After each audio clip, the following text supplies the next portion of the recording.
Police का डर नहीं रहा है। क्या सरकार इस तरीके का भेदभाव करेगी? सलाम नमस्कार, आप सभी का स्वागत है। आज हमारी मौजूदगी है हथीन में, जिनकी आप नाम से तो सब जानते हैं, नाम नरेंद्र गुप्ता, पूर्व विधायक फरीदाबाद से। तो जो मेवात इलाके में हथीन लगता है, और हथीन में इन्होंने ऐसा काम किया है कि शायद ही किसी ने ऐसा काम किया हो जो आम जनता के लिए मुनाफेदायक हो और जो आम जनता की सोचने वाला हो। तो ऐसे जो हमारे पास शख्स खड़े हैं, शख्सियत हैं, बहुत बड़ी हस्ती है, और इन्होंने आम जनता के बारे में सोचा है कि गरीबी वर्ग से, और इनका जो जन्म है वो हथीन से है। तो इन्होंने देखा कि हथीन में किस तरीके का विकास है, उस तरीके से इन्होंने हथीन के बारे में सोचा, और इन्होंने एक जनता के लिए जो यहाँ पे गोकुल भवन बनाया है। तो इनका जो भूमि पूजन हुआ था, इसमें लिख रहा है 19 अप्रैल 2021 में। तो आज इनका उद्घाटन 27 जनवरी 2025 है, और आज इसके लिए जो पूरा सीएम रह चुके श्री मनोहर लाल खट्टर जी उद्घाटन करने के लिए आए हैं। तो हम सर से बात करते हैं, पूर्व विधायक सर से। जी, सबसे पहले तो आपका स्वागत है हमारे चैनल में। जी, धन्यवाद जी। जी, तो आपने जो ये भवन बनवाया, ये क्या सोचा कि भाई हथीन के अंदर इस तरीके का जो कार्य करा है? देखिए, जैसे कि मैं आपको बता दूँ, मेरा जन्म हथीन में हुआ। जी, हमारे परिवार के बुजुर्गों की सोच थी, मेरे स्वर्गीय पिता किशन चंद गुप्ता और चाचा रमेश चंद्र गुप्ता जी की, जी, कि अपने जो उनके बाबा थे, जी, उनकी याद में एक कोई भवन या धर्मशाला के रूप में हथीन में बनाने का उनका मन था।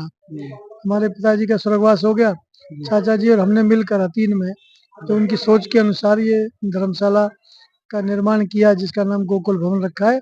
और मुझे बड़ी खुशी है जी, कि हरियाणा के पूर्व मुख्यमंत्री और अब वर्तमान में केंद्रीय मंत्री माननीय मनोहर लाल जी, जो वाकई में एक संत के रूप में हैं, जी, उन्होंने आज इसका लोकार्पण किया है। जी, हरियाणा के हथीन की जनता को समर्पित है।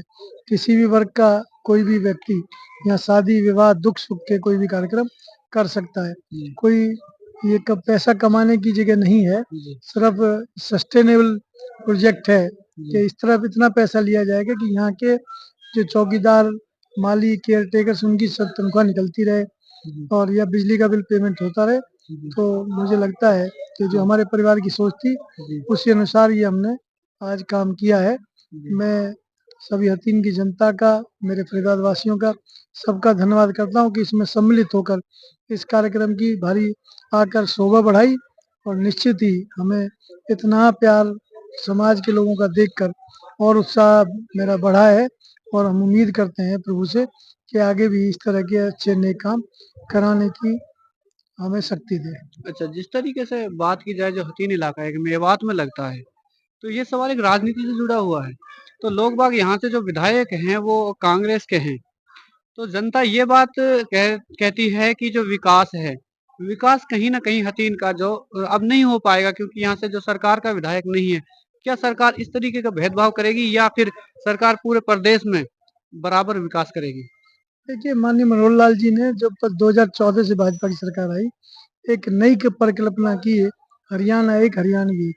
हरियाणा के सभी क्षेत्रों का समान विकास सरकारों ने किया है, भाजपा की सरकारों ने। जी, उन्होंने कोई भेदभाव नहीं किया। जी, 2014 से पहले जो पैसा इकट्ठा होता था फरीदाबाद से, लगता हिसार, सिरसा में था, जी, रोहतक में था। जी, पर 2014 के बाद से, चाहे वहाँ विधायक भाजपा का है या नहीं है, वहाँ विकास की कोई कमी ना अभी तक छोड़ी है, ना आगे छोड़ेंगे।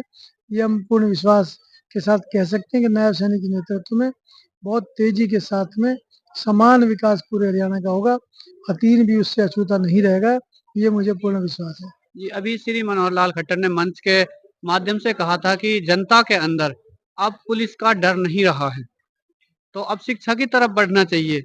ऐसा क्यों मानते हैं कि पुलिस का डर नहीं रहा है, प्रशासन का डर नहीं रहा है? ऐसा क्या कारण है जिसके देखिए, आप उसका मतलब उनका कहने का क्या है कि जब शिक्षा बढ़ेगी, जी, लोग शिक्षित होंगे, तो निश्चित ही क्राइम रेट कम होगा। जी, तो जब क्राइम रेट कम होगा तो किसी को, नेक पुरुष को, सामाजिक व्यक्ति को पुलिस से डरने की ज़रूरत नहीं होगी। जी, पुलिस डराने का काम नहीं करती। जी, वहाँ तो लॉ एंड ऑर्डर मेंटेन करने की बात होती है।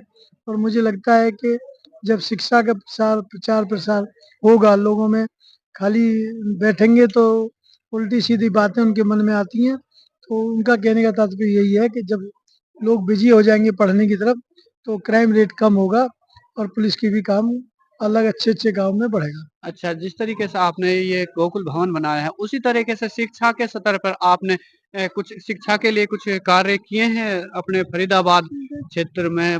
फरीदाबाद में हतीन आता है, तो उसमें कुछ ऐसा कार्य आपने शिक्षा के स्तर पर? देखिए अभी हमारे औरंगाबाद में एक इंजीनियरिंग कॉलेज जिसमें इंजीनियरिंग की सभी डिग्रियां बीटेक, एमटेक और डिप्लोमा के कोर्सेज हैं, एमबीए के कोर्सेज हैं, बीबीए कोर्सेज हैं, pharmacy Shri Ram college of pharmacy है, वो बनाया हुआ है। सिर्फ यही सोच के, वो भी मेरी सोच थी कि हम जो 3 लोगों ने वो बनाया था कि यहाँ पे अर्बन एरिया में तो बहुत सारे कॉलेज बनते हैं, रूरल एरिया में बनेंगे तो वहाँ पे रूरल गांव के लोगों को शहर में नहीं जाना पड़ेगा और वहाँ शिक्षा मिलेगी। उसी तरह से ओमेक सिटी पलवल में भी एक स्कूल का निर्माण किया है, विजडम वैली ग्लोबल स्कूल। बहुत ही हमारी कोशिश है कि क्वालिटी ऑफ एजुकेशन वहाँ अच्छी दी जाए और दी भी जा रही है। 10th का फर्स्ट ईयर जब पिछली last to last year exam आया तो पलवल जिले के 3 जो सबसे पहले टॉपर्स थे वो हमारे स्कूल से ही हुए थे, विजडम वैली ग्लोबल स्कूल से।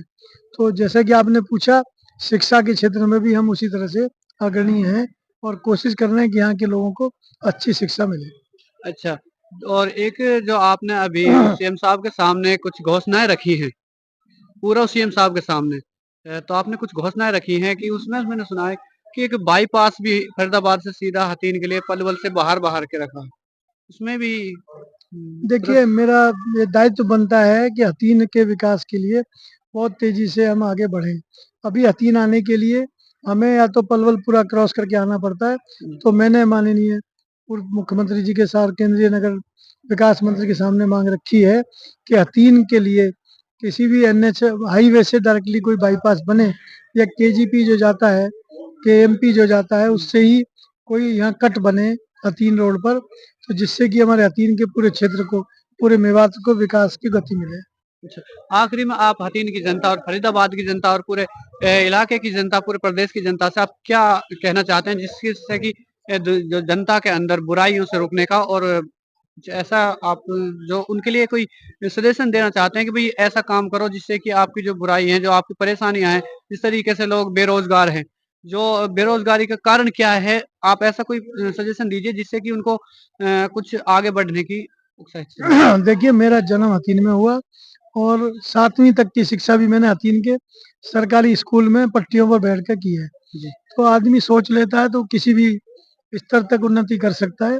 तो मैं तो आपके माध्यम से सभी से अपील करूंगा, युवा बच्चों से जो हथीन के आसपास के रहते हैं वो पढ़ाई पे ध्यान दें और अपना फोकस्ड पढ़ाई करें, तो निश्चित ही उन्हें सफलता जरूर मिलेगी। धन्यवाद। नशे के बारे में क्या कहना तो चाहिए? देखिए नशा बहुत बड़ी बुराई है, सरकार भी उसको दूर करने में लगी हुई है, पर हम सबका सामाजिक रूप से दायित्व बनता है। उसमें आप भी आते हैं, हमारे माता-पिता, बुजुर्ग भी आते हैं कि बच्चों को पढ़ाई की तरफ प्रेरित करें, तो नशे से अपने आप दूर रहेंगे। थैंक धन्यवाद। यू।